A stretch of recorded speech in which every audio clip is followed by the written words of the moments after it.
प्रिय विद्यार्थियों, सोती नमन। ईश्वर से प्रार्थना आप स्वस्थ रहें, सानंद रहें और निर्विघ्नता पूर्वक अपने अध्ययन में लगे रहें।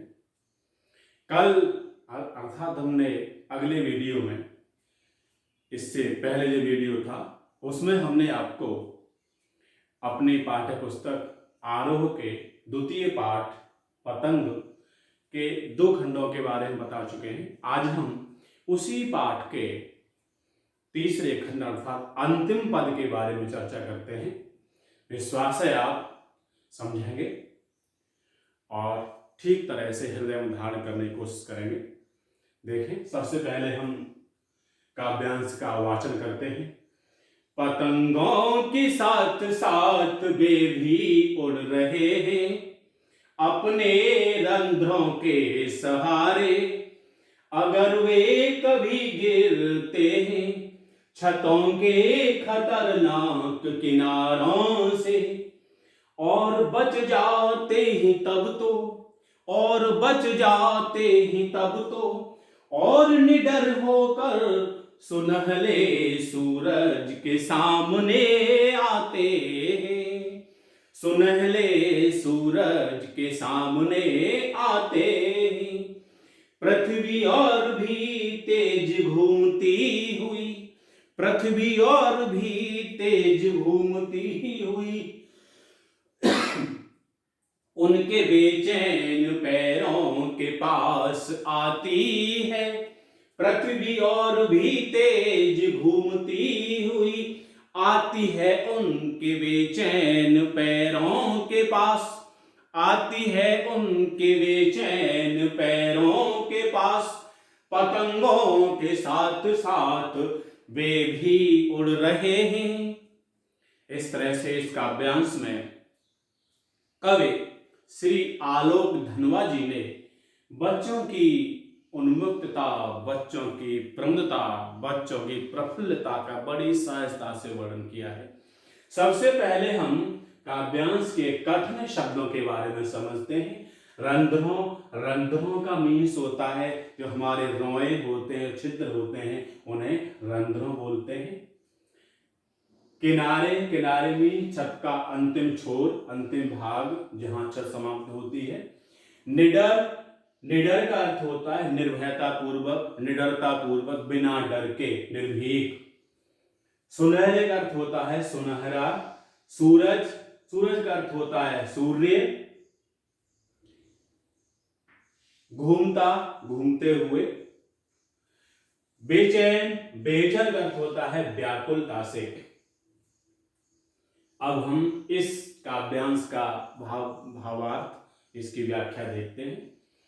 कवि आलोक धनवा जी कहते हैं, बताते हैं, पतंगों के साथ साथ वे भी उड़ रहे हैं।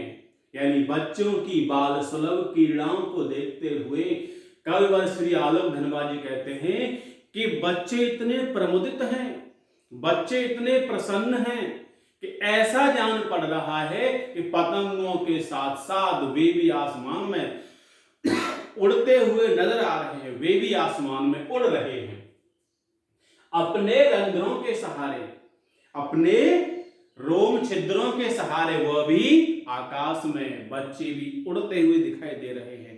उनकी प्रसन्नता के आधार पर कहा जा सकता है कि जैसे पतंग आसमान उड़ रही है, ऊंची उड़ रही है, तो बच्चे भी अपने रोम छिद्रों के सहारे आकाश में, आसमान उड़ते हुए नजर आ रहे हैं। ऐसा प्रतीत होता है, ऐसा आभास हो रहा है। अगर वे कभी गिरते हैं छतों के खतरनाक किनारों से, आगे कविराज कहते हैं, अगर वे, यदि वे कभी भागते दौड़ते व्यस्त होकर दौड़ रहे हैं, भाग रहे हैं, और वे भागते हुए बेखौफ भागते हैं, देखते नहीं है, तो उन्हें छतों में खतरनाक किनारे तक पहुंच जाते, अर्थात उस स्थान तक पहुंच जाते हैं, छत के उस छोर तक पहुंच जाते हैं जहां से उन्हें गिरने का डर है, और वह गिर जाते हैं, बच जाते हैं। अगर वे कभी गिरते हैं छतों खतरनाक किनारों से, कब कहते हैं, यदि वे कभी छत के खतरनाक किनारे से गिर जाते हैं और गिरकर फिर वह बच जाते हैं, उनकी चोट नहीं लगती, फिर बड़ी तेजी से बड़ी प्रफुल्लता से, बड़ी प्रसन्नता से, बड़ी खुशी से, बड़े उमंग से, बड़े उत्साह से पुनः खड़े हो जाते हैं और फिर और निडर होकर सुनहरे सूरज के सामने आते, और भी अधिक निर्भयता पूर्वक, और भी अधिक निडरता पूर्वक सुनहरे सूरज के सामने पुनः पतंग उड़ाने के लिए बच्चे आ जाते हैं। बिल्कुल उनके मन में भय शंका कदापि नहीं होती है और निर्भीक हो जाते हैं। पृथ्वी और भी तेज घूमती हुई आती है, उनके बेचैन पैरों के पास बच्चों का तेजी से भागदौड़ करना, बेखौफ बिना किसी भय के भागना, चीखना, चिल्लाना, गिलकारियां मारना, इतनी तेजी से घूमना कि ऐसा लगता है जैसे बच्चे मानो पूरी पृथ्वी को एक साथ नाप लेंगे। तो ऐसा प्रतीत होता है कि उनकी भाग दौड़ से ऐसा आभास, ऐसा अनुभव हो रहा है कि पृथ्वी स्वयं तेजी से घूमती हुई उनके बेचैन, उनके व्याकुल पैरों के पास स्वयं आ जाती है। सिद्ध हो रहा है कि बच्चे बहुत तेजी से दौड़ते हैं, पूरी पृथ्वी को नापना चाहते हैं। तो ऐसा प्रतीत, ऐसा लगता है कि पृथ्वी स्वयं ही घूमते हुई उनके व्याकुल, उनके बेचैन पैरों के पास आ रही है। इस तरह से बच्चे बड़ी निर्भयता पूर्वक, बड़ी ही निडरता से, बड़ी ही प्रसन्नता से, बड़े उत्साह से पतंग उड़ा रहे हैं और चारों ओर बच्चों की किलकारियां, सीटियों की आवाज हो रही है। वातावरण बहुत ही प्रमुदित है, प्रफुल्लता चारों ओर छाई हुई है। अब हम इस काव्यांश का भाव सौंदर्य देखते हैं।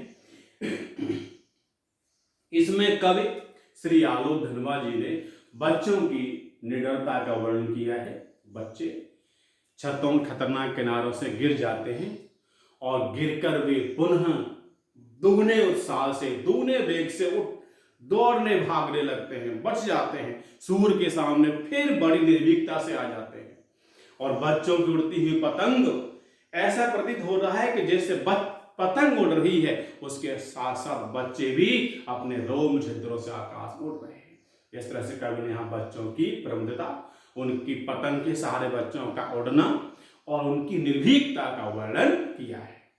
अब हम देखते हैं इसमें शिल्प सौंदर्य। हम यहाँ पर देख रहे हैं कि साथ साथ शब्द का प्रयोग, साथ साथ शब्द का प्रयोग 2 बार हुआ है, अतः यहाँ पर पुनरोक्ति प्रकाश अलंकार द्रष्टव्य है। अब इसमें कविराज ने बिंबात्मक शैली अपनाई है।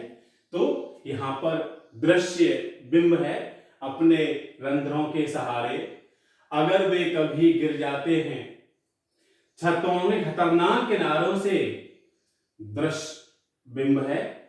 पृथ्वी और भी तेज घूमती हुई आती है उनके बेचैन पैरों के पास, इसमें भी दृश्य बिंब है। इस तरह से कवि ने बिंबात्मक शैली अपनाई है।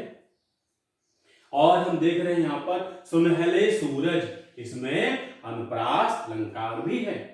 तो स्पष्ट है कि काव्यांश की बिंबात्मक भाषा शैली कवि ने अपनाई है, खड़ी बोली है, अनुप्रास, पुनरोक्ति प्रकाश अलंकार का बड़ी सहजता से प्रयोग किया है।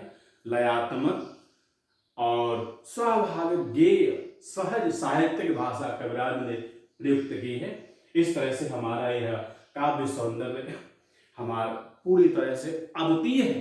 कविराज की भाषा शैली, कविराज का वर्णन, कविराज के शब्दों का संयोजन पूर्ण रूपेण अद्वितीय है, अपने आप में पूर्ण है, संपूर्ण है। इस तरह से हमारा ये काव्यांश संपन्न हुआ। हमें पूरी तरह विश्वास है कि आप समझ रहे होंगे और अपने अभ्यास पुस्तिका में सबको व्यवस्थित रूप से लिख भी रहे होंगे। इसी के आधार पर हम आपको अगले वीडियो में कुछ प्रश्न देंगे जो हमने इस पाठ में काव्यांश, पद्यांश जो पढ़े, उनके आधार पर आपको उनका आंसर अपने पुस्तक में लिखना है और अपने स्वास्थ्य का विशेष ध्यान रखना है। आपको बहुत बहुत धन्यवाद। सुरती रमन।